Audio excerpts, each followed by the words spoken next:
guys, and welcome to the next video. In today's video, we're talking about whether you should be long or short in the 2020 financial markets. So in today's video, we're going to be talking about different things to consider if you're choosing between going long or short or rebalancing your portfolio to be either one of the ways, long or short. So the first thing to consider, I would suggest, is probably your level of experience. Have you shorted the market before? Do you understand different types of short products and derivatives? Do you understand options and forwards and shorts? Like for me, for example, I have a limited amount of experience, but I do understand finance a little bit, and I have traded options. I'm learning more each day, and I feel that my level of experience is enough to try and do it. But the thing is about options and shorting is that it is extremely volatile, and it's much more difficult than going long. With going long, if you like the company, you can, and a lot of people successfully do this, you can and should consider buying and holding for the long term. You can buy and hold every month with a dollar cost or pound cost averaging technique where you just invest the same amount of money every single month.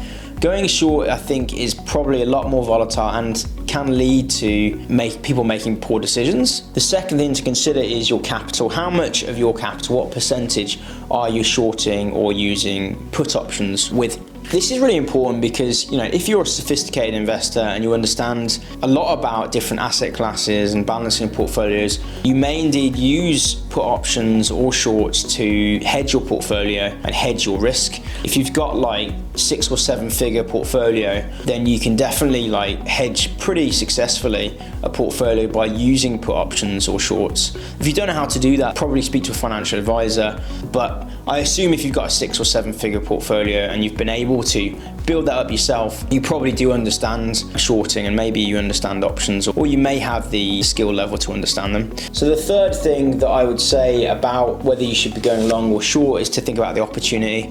Think about the opportunity cost and risks. So for somebody who is close to retirement, potentially having a hedge isn't a bad idea. Whether you should be executing that yourself or not would really depend on your experience and skill level. Like if you're looking to buy a property, then maybe it's not such a great idea to be using those funds in volatile instruments like options. But maybe you're a risk taker, and maybe you consider that this opportunity is a once in a decade or once in a generation opportunity, and it might facilitate you trying to have a go at learning these things. And for me, I fall into that category. I've got some risk capital to play with. It's not a huge amount. I'm playing with £2,000 or £3,000 sterling, maybe $4,000. And I saw it myself to learn how options change in price. I'm using different expiration dates. I'm trading different markets. I've got put options on Australia, America, and the UK. I've also got shorts on the UK as well, specific stocks and indices. And I think for me, it's like a learning opportunity. I went to university and spent maybe £50,000 plus another 50k on opportunity costs. So if I feel like I can spend £4,000 of risk capital learning options, shorts, etc., because I feel that it's a learning opportunity. The fourth thing to consider is your tolerance for risk.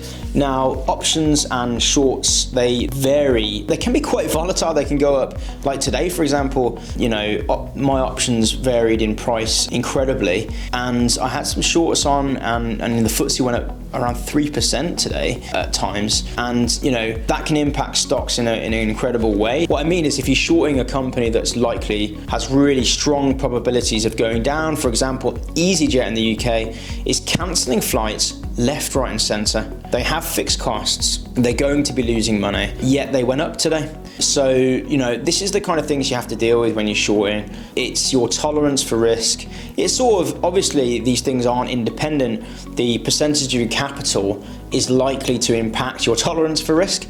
A little metaphor for that is, imagine that you're shorting, right? And the length, let's say you're between two mountains and you have to cross it over a bridge. Now, capital you're risking, the percentage of your portfolio, determines the width of that bridge. And if, for example, you're hedging using options, or you're using options and you're sort of trading like 30% of your portfolio, that bridge, might only be 20 centimeters apart and you've got a mile drop. Whereas if you're only using 1% of your portfolio, it might be a meter or two to walk across. So that bridge will determine the risk you're taking and your tolerance as well. If you've only got 20 centimeter bridge, if you're using 30% of your portfolio, you have to be very skilled. You have to be able to to manage your risk. You have to be able to be tolerant of those price movements and that volatility, which can be dramatic. So that's definitely something you want to bear in mind. How tolerant are you to price movements? How tolerant are you to seeing red on all of your screens? How tolerant are you to be able to keep in a position that's going up and also keep in a position that's going down with a view the market may go in your favor later on? Number 5, so the 5th thing is your reserve funds. Like, do you have an emergency fund? Do you have other funds or other funds? Do you have a pension? Do you have other areas of cash that you can rely on so that you can actually be using these funds as, like risk capital, so that if you lose the money in your options account or in for your shorts, you've got other funds, you've got other accounts, which, you're not really risking your lifestyle, you're not betting your lifestyle on shorts or hedges. I think that's quite important to say, because people can get carried away with the outsized returns, specifically of options. Like, you can make a lot of money with options.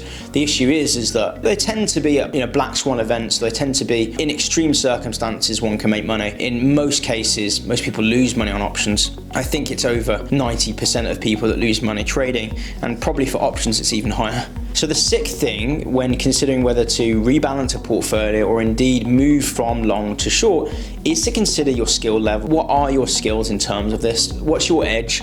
Are you a fundamental analyst? Are you a trend follower? Do you understand charts, very, very well? And I think 99% of people are not very good at chart analysis, and I'm not one of them. My skills are in fundamental analysis, and I think probably mid to long-term trends.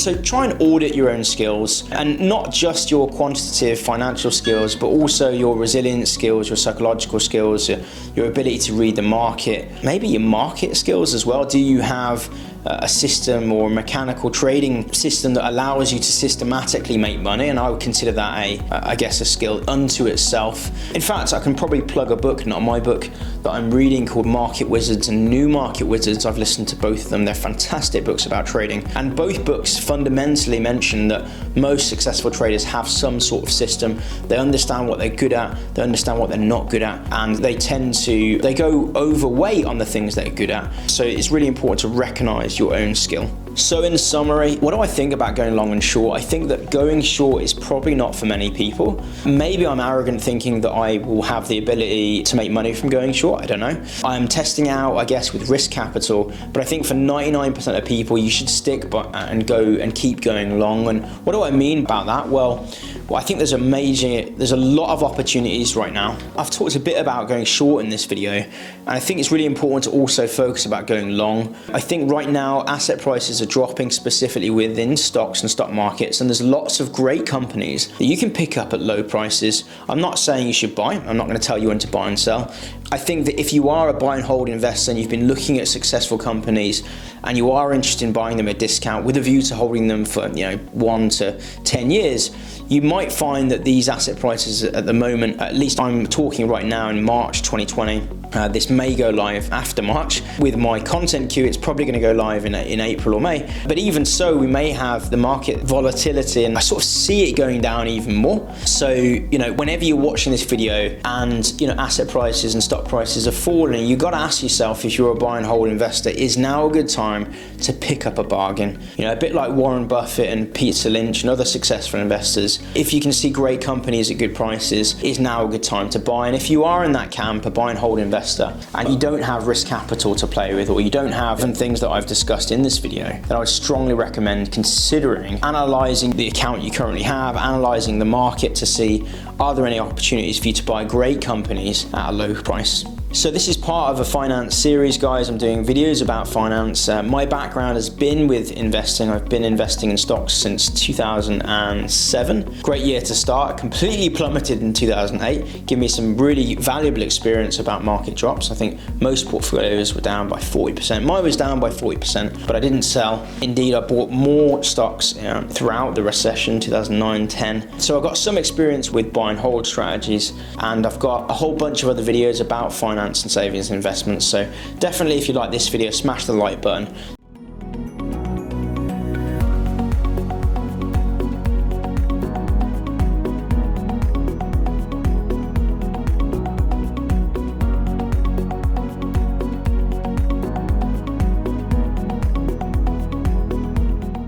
If you'd like to understand more about finance and learn more about investing, saving, and the other topics that I cover in this channel, even the other range of topics that I discuss on this channel, from freelancing to small business and personal finance, if you're interested in personal development, then consider subscribing and smashing that bell to learn more about my upcoming videos. Guys, I really honestly believe that average people can get above average results with the right knowledge. Indeed, knowledge, I believe, is power, especially the right kind of knowledge. And I'm a firm believer that progress is everything. I'll see you guys in the next video. Make sure you check out my other videos for tips, tricks, and hacks, as well as other pros and cons.